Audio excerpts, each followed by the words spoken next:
guys, TrueGreen7 here. And regardless of whether or not you saw Birdkeeper Toby's Evil Pokemon Team video, I'm going to show you guys the Villainous Pokemon Team that I created. They're actually part of a Pokemon story that I've been writing for years now. I haven't progressed much since creating this channel, but before then, I loved working on this fake Pokemon story that I made. But today, I'll focus on the part of the plot that sets up the tale and focuses on the Villainous Pokemon Team and how you, the player, thwarted their plans. Of course, I drew all of the characters in this video, so that took some time, and I hope you enjoy. In the beginning of the game, you, the player, move to a new region.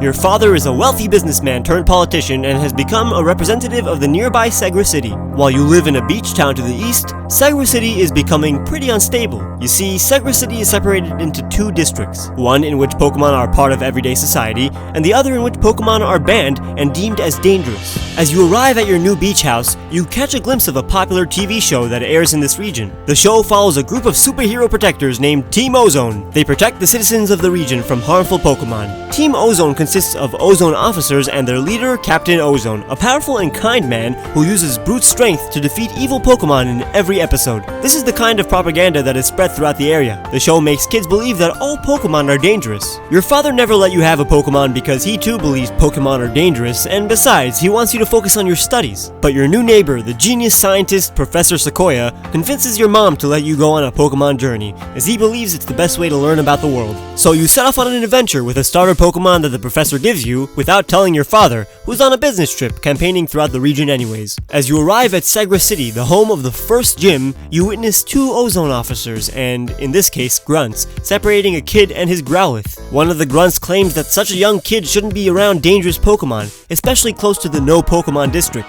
As you disrupt their supposed heroism, they send out their Pokemon to prove how dangerous Pokemon can be. They mostly use poison, dark, fire, and fighting types. But right as you defeat them, Captain Ozone arrives and insists that they're only trying to help the children of this region. He shines the light that Team Ozone has on their foreheads, temporarily blinding you while they escape. As you travel the region, you see more and more people who love their Pokemon and treat them with respect and kindness, but you also meet a few people who have succumbed to the message that Team Ozone have been trying to spread, that Pokemon are nothing but wild animals. Team Ozone appears throughout your journey trying to separate people from their Pokemon, and even going as far as to unleash wild Pokemon in towns in order to frame Pokemon as harmful. In one town, Team Ozone secretly unleashes a Tyranitar and sends Captain Ozone to save the day, but the Tyranitar goes berserk and doesn't follow Team Ozone's plan. According to their script, Captain Ozone was supposed to save the day, but Captain Ozone seems frightened by Tyranitar's untamed power and freezes, unable to do anything. We then realize that Captain Ozone is actually scared of powerful Pokemon. You're able to save the day by defeating the Tyranitar, and Captain Ozone thanks you. Eventually, you infiltrate the set of Team Ozone show, and after fighting your way through grunts, you finally meet the producer of the Team Ozone show, Rouge. He sends out his fire and dark type Pokemon, and after defeating him, he orders Captain Ozone to deal with you. Captain Ozone pretends to kick you out, but opens up to you and tells the player that all he wants to do is keep the citizens of the region safe.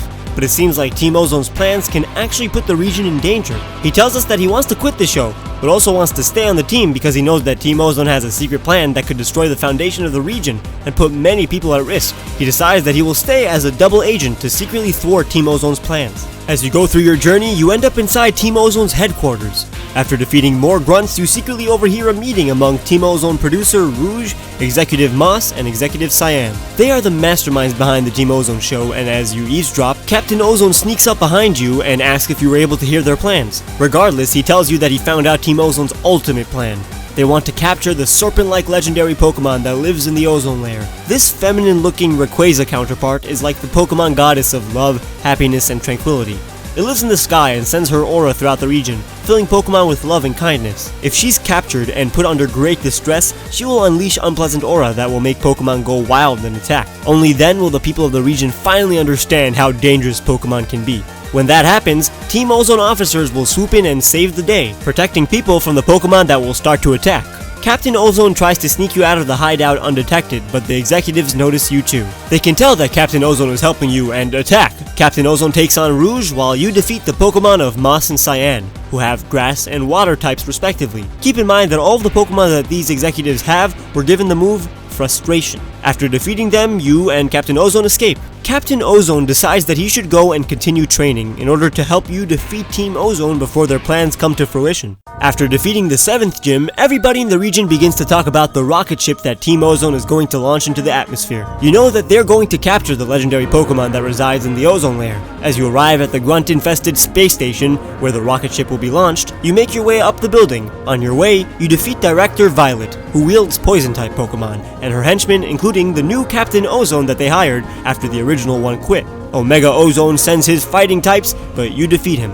When you get to the top of the building where the bridge to the launch pad is, you are surprised once again by the Omega Ozone, who tries to stop you again. But then the original Captain Ozone arrives and tells you to go and defeat the leader of Team Ozone. He'll deal with Omega Ozone. As you enter the shuttle, you are greeted by the CEO and leader of Team Ozone, your father. He's been the one funding Team Ozone the whole time. He's surprised to see that you've been on a Pokemon journey over the past months. He insists that you strap into the seats as the shuttle takes off. You guys launch into the ozone layer. Your father captures the legendary Pokemon with his Master Ball, and you're not able to do anything. As you fly back to headquarters, your father explains how he's just trying to protect you. How everything he's done and will do will be to keep his family and the region safe. He ties you up so you won't be able to stop his plans, and as you go back to the headquarters, he locks you in a heavily guarded room. Meanwhile, across the region, Pokemon are becoming mean and feral because the legendary Pokemon that your father captured is being held in a large cage that constantly shocks the Pokemon, making it give off bad aura that affects the minds of Pokemon around.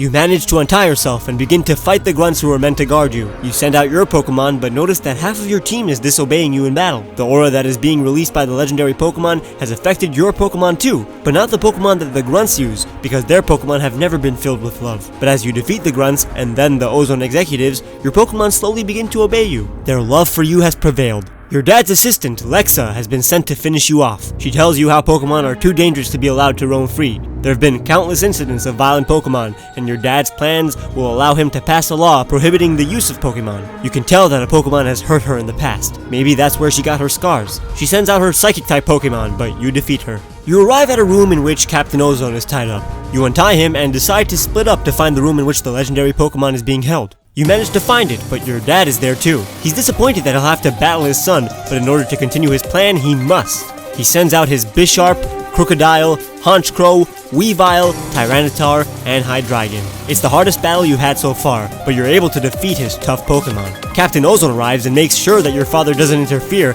as you let the legendary Pokemon free, and he also smashes the Master Ball that your dad used to capture this Pokemon. The legendary breaks out of the cage as you unlock it.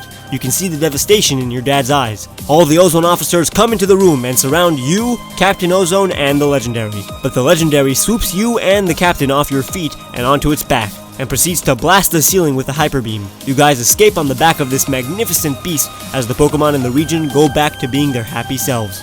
Your dad and his executives go into hiding. You don't tell the authorities that your dad was involved, and the captain respects your wishes. After defeating the 8th gym and going through Victory Road, you challenge the Elite Four and then go to the Champions Room. There, a young man named Avery greets you. He's the champion. You seem to not recognize him, but he recognizes you. Of course, you've only seen him with a mask on. That's right, the champion is Captain Ozone. When he said he was going to train, he wasn't kidding. He managed to become champion. Before your battle, he tells you that he's still afraid of powerful Pokemon, and that's why his team mostly consists of normal types, like Snorlax, Blissey, Oranguru, Braviary, Sawsbuck, and the Eevee that turned into a Sylveon.